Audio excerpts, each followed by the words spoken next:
आइए अति रोचक कड़वे समाचारों की प्रस्तुति करें। नेपाल के हालात और गंभीर होते जा रहे हैं और वहाँ पर मार्शल लॉ लागू कर दिया गया और उसका असर भारत के उत्तर प्रदेश और बिहार की सीमाओं पर भी पड़ा। नेपाल में मार्शल लॉ लागू कर दिया, सेना ने कमान संभाल ली है और अभी सूचना मिली है कि वालेन शाह, जिनके नेतृत्व में आंदोलन हुआ है, वे नेपाल के पीएम होंगे।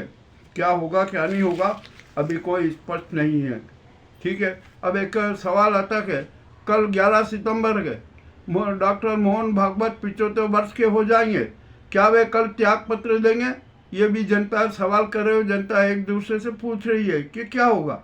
यदि मोहन भागवत ने त्याग पत्र दिया तो 17 सितंबर को मोदी को भी त्याग पत्र देना ही होगा, और यदि कल डॉक्टर मोहन भागवत ने त्याग पत्र नहीं दिया तो मोदी भी इस पर नकारा कर देंगे कि जब मोहन भागवत ने त्याग पत्र नहीं दिया 75 वर्ष होने के बाद, तो मैं क्यों त्याग पत्र दूं 75 वर्ष की आयु पूर्ण होने के बाद।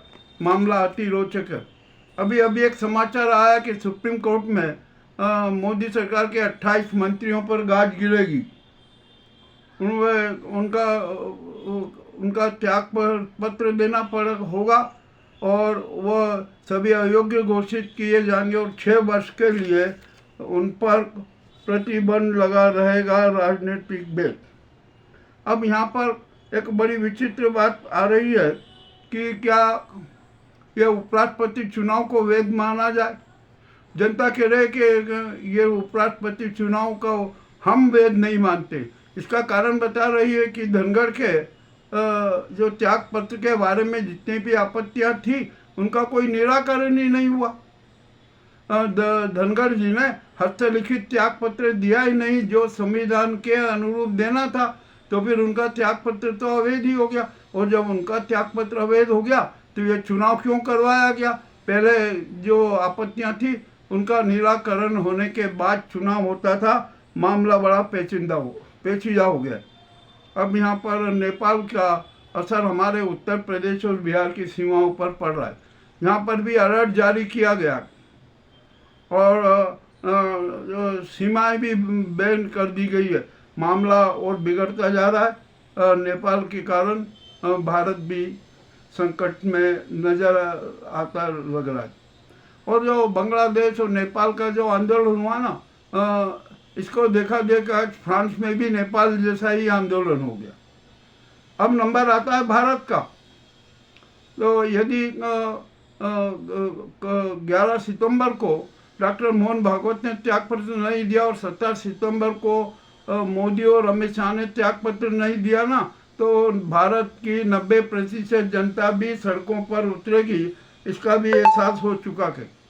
अब एक बड़ी मज़ेदार बात बताऊं कि जो उपराष्ट्रपति राधाकृष्णन जीत गए, अब उनका शपथ समारोह भी हो जाएगा। हो सकता है कि शपथ समारोह में भी कुछ नारेबाजी हो, हंगामे हो, जो भी होना है वो तो होगा। किंतु अब एक बात सिद्ध हो गई कि अब राज्यसभा में भी है ना नाजीवाद चरम पर रहेगा।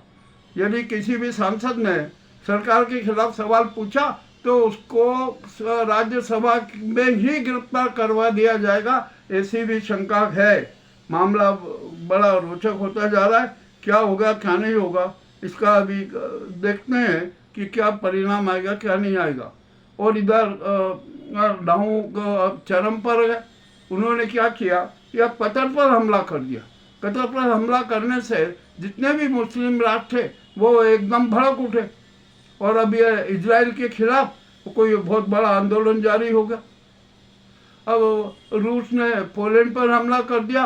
अमेरिका उनकी सुरक्षा के लिए खड़ा हो गया। उसने F-35 विमान ने अन्य सैन्य उपकरण भेज दिए। मामला क्या हो रहा है, ये कुछ समझ में ही नहीं आ रहा है कि इस देश में क्या हो रहा है, कि क्यों शांतिपूर्वक रहना नहीं चाहते। बड़ा विचित्र स्थिति बनती जा रही है और भारत की तो स्थिति और विचित्र होती जा रही है। यह नाजी गुजराती गैंग है ना, देश में अशांति चाहती है, कोहराम चाहती है। आज राहुल गांधी रायबरेली पहुंचे तो वहाँ उनकी कार के सामने उनके जो समारोह में भाजपाइयों ने बहुत उपद्रव किए। कार के आके लेट गए, ये लेट गए, ये अच्छी बात नहीं है। आप क्या चाहते हो? अब आप ये चाहते हो कि वॉइस में कि यदि अमित शाह और नरेंद्र मोदी और अन्य भाजपा नेताओं की जो रैलियां हों उसमें उत्पात मचाया जाए। अरे जो शर्म आना चाहिए आपको। प्रजातंत्र को मजाक तंत्र मत बनाइए, इसको देश को शांति में रहने दीजिए, ये हिंसात्मक बातें मत कीजिए। अभी आपका राजनीतिक खेल समाप्त हो चुका है। जनता इस आपके इस राजनीतिक खेल के बिल्कुल खिलाफ है। अब यहाँ पर भोपाल में अफसरों के ट्रांसफ़र हो रहे हैं, अब किए जा रहे हैं और किए जाएंगे। और यहाँ पर यह कहा गया कि जब मुख्य सचिव को पूरी आज़ादी दी गई थी, फ्री हैंड रखा गया था, तो उन्होंने अभी तक सेटलमेंट क्यों नहीं किया। अब अफसरों और अब देखते हैं क्या होगा। अभी एक सूची जारी हो गई है, दूसरी सूची तैयार हो गई है, IAS IPS के तबादले होंगे। जो भी हो रहा है अब चलने दो, क्या कहे। अब 17 सितंबर को मोदी त्याग पत्र देंगे कि नहीं, ये भी जनता सवाल कर रही है। और यदि मोहन भागवत ने त्याग पत्र दे दिया तो मोदी को भी त्याग पत्र देना ही पड़ेगा, ये भी जनता स्पष्ट रूप से कह रही है। और यदि मोहन भागवत जी ने त्याग पत्र नहीं दिया किसी भी बहाने, तो मोदी भी त्याग पत्र नहीं देंगे। मामला बड़े विचित्र होता जा रहा है। आदित्यनाथ के खिलाफ भी ये भाजपा पूरा जोर लगा रहा है और आदित्यनाथ को हटाने की भी प्रक्रिया पूरी की जा चुकी है। मामला अब उलझता ही जा रहा है। क्या करे क्या नहीं करे। देश में तो अब संकट की स्थिति आ गई है। देश में शांतिपूर्वक कोई रहने देना ही नहीं चाहते ये गुजराती नाजी गैंग। ये सत्ता के स्वार्थ है ना, सत्ता के स्वार्थ के खातिर पूरे देश को तबाह किया जा रहा है और इसके लिए ये गुजराती गैंग सरकार जवाबदार है। अब यहाँ पर चुनाव आयोग की भी जो धज्जियाँ उड़ रही है वो भी फंसा हुआ है। बहुत ही कष्टदायक स्थिति हो गई है उसको। और ये पूर्व राजीव कुमार और वर्तमान ज्ञानेश कुमार गुप्ता तुरंत गिरफ्तार होंगे, ये कोई नहीं। और हम यहाँ पर एक बात, ये हमारे देश की जनता देश की सेना को सतर्क कर रही है कि आप बिल्कुल सतर्क रहिए। किसी भी समय यहाँ पर कोई बड़ा उपद्रव हो सकता है, जनता सड़कों पर उतर सकती है और संसद में और ये मंत्रियों के PM के और मंत्रियों के इनके यहाँ सब पर घुसकर एक बड़ा आंदोलन हो सकता है। ये जन क्रांति का आभास हो चुका है। जन क्रांति होगी, निश्चित होगी, इसको कोई नहीं रोक सकता।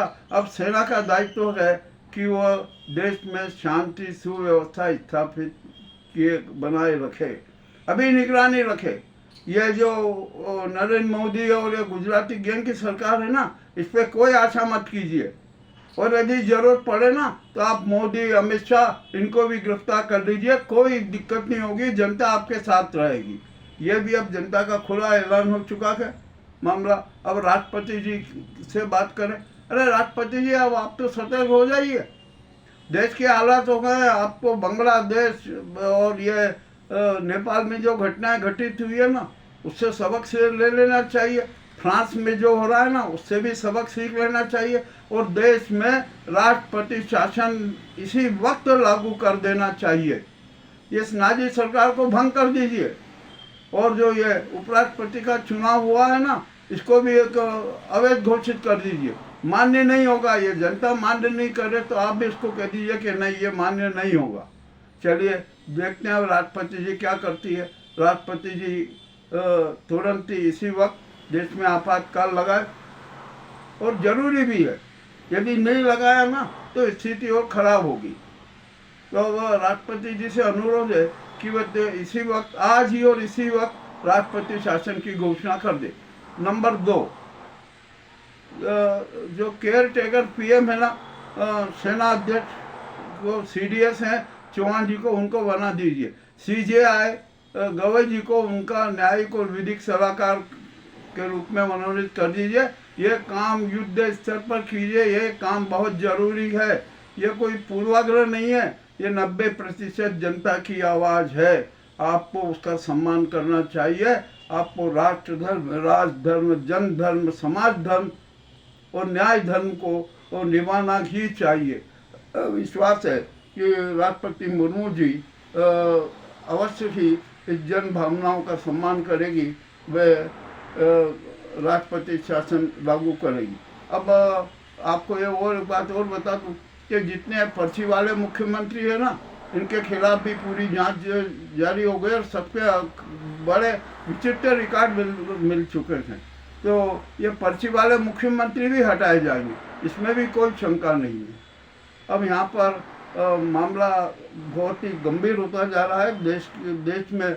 अब देश की एक बात आपको स्पष्ट बता दूँ, खुली खट बात बता दूँ कि देश में अजा जजा, गरीब, पिछड़े, दलित, अति दलित और अन्य जो राष्ट्रवादी तत्व है ना, वो सब सड़कों पर उतरेंगे। अब इन नेताओं की खेल नहीं, इन्होंने इस देश को बहुत तबाह किया है, बर्बाद किया है अपने राजनीतिक और सत्तावादी स्वार्थ के लिए। और यह संघ का भी है ना, पूरा स्वरूप उजागर हो गया। मामला बहुत गड़बड़ाया हुआ है। अब तो राष्ट्रपति जी को या सेना को संघ के बारे में भी कठोर कदम उठाना पड़ेगा। संघ के पास में खरबों की संपत्ति, अचल संपत्ति कैसे हुई, इसकी भी जांच होना जरूरी है। यह जो गुजराती गैंग ने तो स्पष्ट कह दिया क्या रहे, ये सब है ना, सरकार ने इनको बहुत सहायता दी है, विदेशों से बहुत सहायता मिली है, इसलिए इनमें बहुत बड़ा अहंकार आ गया। और ये मोदी और अमित शाह और ये गुजराती गैंग की सरकार है ना, इसमें तो अहंकार चरम पर है, चरम पर। और ये अपने सत्तावादी स्वार्थ और अहंकार के लिए देश में आग लगाना चाहते हैं, देश में कोहराम पैदा करना चाहते हैं, देश को तबाह करना चाहते हैं, ये देश की विरासतों को बेचें। और ये इतने बेशर्म है कि इनको संसद में झूठ बोलते शर्म नहीं आती है, लाल किले की प्राचीर से झूठ बोलने में शर्म नहीं आती है, जनता को भ्रमित करने में शर्म नहीं आती है। अब तो जनता भी अब स्पष्ट कह रही है कि यदि इस गुजराती गैंग को अपनी इज्जत बचाना है, अपनी जान की रक्षा करना है ना, तो अपने किए हुए सारे अपराधों की स्वीकृति कर लें, किसी भी हालत में स्वीकृति करें और जनता से माफ़ी मांगे। और यदि उन्होंने ऐसा नहीं किया ना, तो जनता का आक्रोश का शिकार बनना ही पड़ेगा और बनेगी। अब जनता किसी को नहीं छोड़ेगी। अब जन न्याय अस्तित्व में आएगा और हम तो सुप्रीम कोर्ट से भी अनुरोध कर रहे हैं कि वो भी यहाँ संज्ञान ले ले, कि देश के हालातों पर संज्ञान ले ले और अपना एक निर्णय दे दे कि जो ये नाजी सरकार है, जो है ना, ये गुजराती गैंग की सरकार, ये देश में कोहराम मचाती है, देश में अशांति पैदा करती है, देश की जनता को धोखा देती है, मूर्ख बनाती है, झूठ बोलती है, ये सनातन धर्म के खिलाफ चलती है। इस प्रकार का एक आदेश कर दे कि इन पर सब पर प्रतिबंध लगाया जाएगा। अब ये यहाँ पर जो ये गुजराती गैंग है ना, जो टू मैन आर्मी वाली भाजपा, कांग्रेस की राजनीतिक मान्यता समाप्त करने हेतु सुप्रीम कोर्ट पे पहुंची।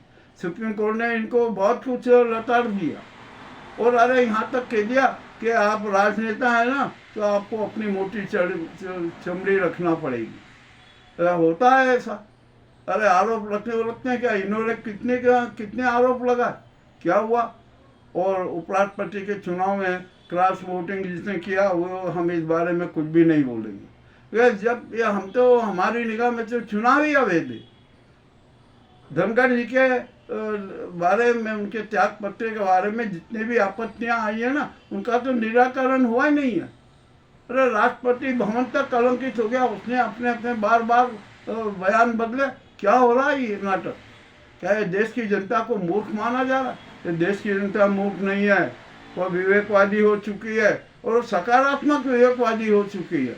ये जो गुजराती गैंग और गुजराती सरकार और संघ के उसमें है ना, इनके उसमें विवेक तो है, परंतु विवेक नकारात्मक है, राष्ट्रवादी विवेक नहीं है। और देश की 90% जनता के मस्तिष्क में, मन में, उनके कर्मों में सकारात्मक विवेकवादिता है। सबका अब 147 करोड़ जनता का आत्मदीप प्रज्वलित हो चुका था। अब देश में नई क्रांति को कोई नहीं रोक सकता। अब जनता का शासन होगा, जनता की सरकार होगी, ये भी स्पष्ट घोषणा हो चुकी है। आज की जो ये कड़वे समाचार आपके सामने प्रस्तुत हैं, ये आपको कैसे लगे हमें बताएं। और जो मोदी गोदी मीडिया है ना, उसकी तो इतनी फजीयत होने वाली है, इतनी फजीयत होने वाली है कि जिसकी उनको भी परिकल्पना नहीं है। अब वे सब पलटी मार भी नहीं, धीरे धीरे पलटी मारेंगे भी। मामला अति रोचक है और इस देश को बंगाल जैसे नेपाल जैसी स्थिति में न लाने दिया जाए। जनता बड़े शालीनता से सभी से अनुरोध कर रही है कि सब कट्टर राष्ट्रवादी हो जाएं, स्वार्थवादी और सत्तावादी ना बने। यह जनता का खुला संदेश है। अब ये धन और धरती का समान वितरण नहीं चलेगा, भ्रष्टाचार नहीं चलेगा, जुमलेबाजी नहीं चलेगी, षड्यंत्रवादी नहीं चलेगा। और ये जितने भी शातिर दरिंदे हैं, शिकारी हैं, लुटेरे हैं, देशद्रोही हैं, गद्दार है, जैसे भी ना, इनके चेहरे से नकाब हट जाएंगे और इन्हें जनता सजा देगी और इनका अंतिम संस्कार भी होगा। ये भी मैं खोला कह रहा हूँ। अब जनता का जो धैर्य है ना, वो टूट चुका। अब जनता तो बिल्कुल कठोर रूप से मैदान में है और अब सुप्रीम कोर्ट और सेना को चाहिए कि वो हमारे भारत के अस्तित्व की रक्षा करे, देश की 147 करोड़ जनता की रक्षा करे, संविधान की रक्षा करे, विधान की रक्षा करे, सनातन धर्म की रक्षा करे और जनता की रक्षा करे। आज के ये कड़वे समाचार कैसे लगे हमें अवश्य बताएं। बहुत बहुत धन्यवाद। हम तो बिना भूमिका के सारा सच सबके सामने रख देते हैं और सच कड़वा भी होता है मगर तो प्रभावशील होता है, हमें इतना विश्वास है। और हम एक बात जानते हैं कि सत्य ही ईश्वर है और सत्य की प्रस्तुति, सत्य की आराधना, सत्य की भक्ति करना ईश्वर भक्ति ही है। बहुत बहुत धन्यवाद।